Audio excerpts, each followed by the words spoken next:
Hello everyone, welcome back to my YouTube channel. तो आज हम कंटिन्यू करेंगे हमारा पीजीटी कॉमर्स की सीरीज़, जो कि है मैनेजमेंट से लेकर। ठीक है। और यहाँ पे हम कंटिन्यू करेंगे हमारे contribution of FW and Henry fuel. ठीक है। लास्ट वीडियो में हमने कंप्लीट कर लिया था जो कि हमारे अदर देन हेनरी फ्योल थे और एफ.डब्ल्यू. टेलर थे, उनके बारे में। मैंने आपको तब भी कहा था कि 11th-12th के ऊपर नहीं था, तो बहुत टफ था, काफ़ी सारे क्वेश्चन आपको नहीं भी आ रहे थे। लेकिन अभी ऐसा है कि आप थोड़ा सा ट्राई कर सकते हैं, क्योंकि थोड़ा बेसिकली आपने थोड़ा पढ़ा होगा कहीं ना कहीं इनके बारे में, क्योंकि हम इसको जानते हैं। ठीक है। तो हम शुरू करते हैं। ठीक है। तो the first question is the theory of scientific management was propounded bye scientific management. ये तुम्हारे फेवरेट है एफ.डब्ल्यू. टेलर। ठीक है। डी। देखो एक्सप्लेनेशन साथ में है, पढ़ लेना आप। ठीक है। अगर जिसका रहेगा मुझे कि बताना है तो मैं वो वहीं पे एक्सप्लेन कर दूंगी। इन टेलर फंक्शनल ऑर्गेनाइजेशन, कौन टेलर मतलब साइंटिफिक प्रिंसिपल, गैंग बॉस। ठीक है। गैंग बॉस क्या होता है? इंस्पेक्ट, ये तो क्वालिटी इंस्पेक्टर होता है ना। इशू ऑर्डर इंस्ट्रक्शंस, ये तो वो नहीं करता। ठीक है। सेटअप टूल्स एंड मशीनरी, मतलब सारा कुछ अरेंज करने का काम किसका? अरेंज करने का काम किसका होता है? गैंग बॉस का। देखो यहाँ पढ़ लो। Organisation function organisation gang boss set up tools and machine ready for working performing their job. The work for the inspector is to check the quality. ठीक है। The instruction card clerk is to issue instructions and order. The work of time and cost clerk is to determine the cost. ठीक है। देखो issue order से instruction किसका है? Card clerk का। Z theory of motivation was propounded by I told you। देखो एक Z theory है, एक Z थ्योरी ऑफ मोटिवेशन है।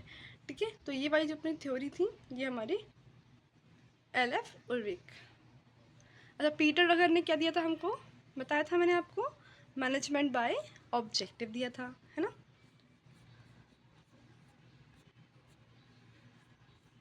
हमने काफ़ी कुछ कर लिया था। Who is only father of scientific management? फिर से सेम रिपीट हुआ है। Which of the following statement is are correct about scalar chain principle given by Henri Fayol?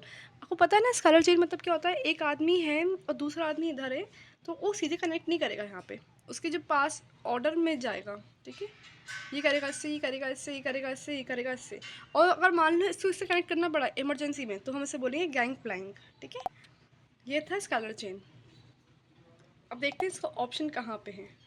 ठीक है। ईच कम्युनिकेशन गोइंग अप और down must follow through each position in the line. ये तो ठीक है। Chain of communication can not be broken under any circumstances. नहीं यार, ये तो गैंग प्लैंक वाला कॉन्सेप्ट यूज हो सकता है ना यहाँ पे। Only one is correct. देखो the principle of unity of command states है। देखो यूनिटी ऑफ कमांड मतलब पता था ना आपको कि एक सुपीरियर ही बाकी सबऑर्डिनेट को ऑर्डर देगा। ये नहीं दो तीन सुपीरियर हैं और सब मिलके ऑर्डर दे रहे हैं। ठीक है। तो सब ख़राब कर देंगे ना ये काम। और यही वाला जो है ना, जो है कॉन्ट्रडिक्ट कर रहा था किससे? एफ.डब्ल्यू. टेलर से। बताओ आप फटाफट कौन सा प्रिंसिपल ये कॉन्ट्रडिक्ट करता है? ठीक है। There should be unity of command and actions, a subordinate should get command from his immediate line superior only. यहाँ पे ओनली वर्ड है ना, समझ जाना। ठीक है। The scalar chain principle in organisation implicitly state lets down that. देखो subordinate should have only one superior, ये तो प्रिंसिपल ऑफ कमांड था। Lines of authority must be clearly defined, ये हो सकता है। Manager should directly supervise only a limited number, ये हमारा क्या था? बताओ जल्दी दी। यूनिटी ऑफ कमांड नहीं। ठीक है। बी ऑप्शन है।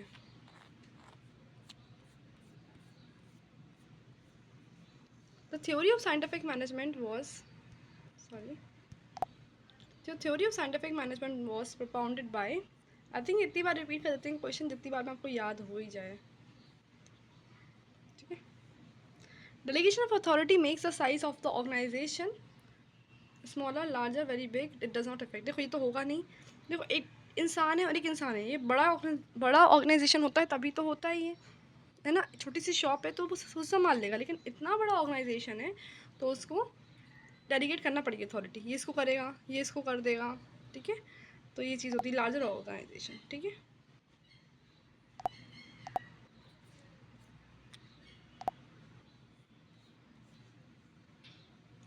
F.W. Taylor called the military tape of foremen to, देखो, यूनिटी ऑफ कमांड, ठीक है, बताया था ना मैंने आपको लास्ट वीडियो में भी। Who of the following is not related to the planning function given by Taylor? बताओ प्लानिंग फंक्शन कौन नहीं करता है? इंस्पेक्टर, ठीक है। क्या होता है कि ये जो है ना सिर्फ चेक करता है आगे सब कुछ सही हो रहा है कि नहीं हो रहा है, ठीक है। देखो यहाँ पढ़ लो, the pioneer of scientific management F.W. Taylor mainly divide the work of factory management into two departments, planning department and production department, ठीक है। For the uniqueness of the planning department, the functions are mainly divided into 4 part. इसके कितने part में divide है? 4 में, और ये भी पता है 4 पार्ट में ही डिवाइड होता है, ठीक है। रूटीन क्लर्क, रूट क्लर्क सारा रूट क्लियर करता है, सारा कुछ अरेंज करना है।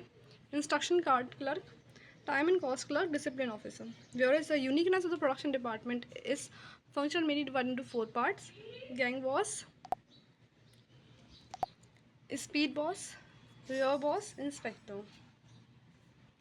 Principle of order as one of the principle of management is essentially speaks about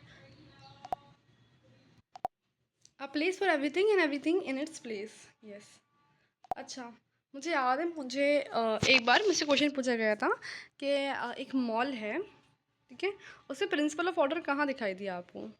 gate पे, उसके गेट पे आपको कौन सा ऑर्डर दिखाई दिया? I was not able to answer that question.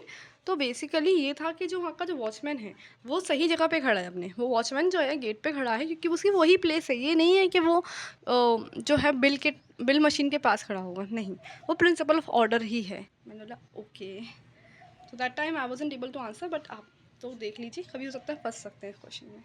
Henry Fayol divided the administration activities into 6 group, ठीक है। देखो कौन कौन सी एक्टिविटीज़ थी 6 ग्रुप में?